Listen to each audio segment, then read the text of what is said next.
సారి కొత్త మేడం దగ్గరికి వెళ్ళామని చెప్పాను కదా, ఈసారి కొత్త ప్రాబ్లం కూడా స్టార్ట్ అయింది.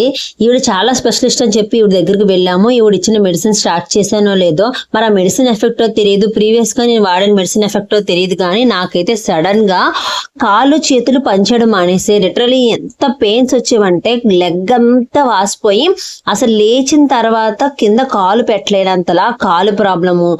ఇంకా రైట్ హ్యాండ్ అయితే అసలు వంట చేయలేకపోయేదాన్ని, అంత ఏడ్చేదాన్ని, అంతలాగా రైట్ హ్యాండ్ సడన్ గా ప్రాబ్లం వచ్చింది. తర్వాత ఒక 15 days నేను సఫర్ అయ్యాను. సఫర్ అయిన తర్వాత చాలా సివియర్ గా అనిపిస్తే ఓకే అని చెప్పేసి మళ్ళీ హాస్పిటల్ వెళ్ళి చెక్ చేయించుకుంటే ఈసారి బ్లడ్ ఇన్ఫెక్షన్ అని తేలింది.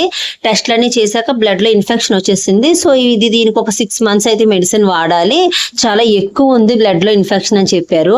ఇంక ఈ ప్రెగ్నెన్సీ కోసం వాడే మెడిసిన్ అంతా మేము స్టాప్ చేసేసి దీనికోసం ఈ మెడిసిన్ అయితే ఇచ్చారు. ఆ మెడిసిన్ వాడడం అయితే స్టార్ట్ చేసాం. కొండనాలకు మందేస్తే ఉన్ననాలకు ఊడిందని ఒక ప్రాబ్లం కోసం వెళ్తే ఇంకో ప్రాబ్లం అయితే నాకు స్టార్ట్ అయింది. అసలు ఏం చేయాలో అర్థం కాలేదు. సరే అని చెప్పేసి వాళ్ళు ఇచ్చిన మెడిసిన్ 3 months వాడాను. 3 months కూడా ఎంత ప్రాబ్లం ఫేస్ చేశానంటే అంత ప్రాబ్లం ఫేస్ చేశాను. అసలు కాలు అయితే అస్సలు పనిచేసేది కాదు.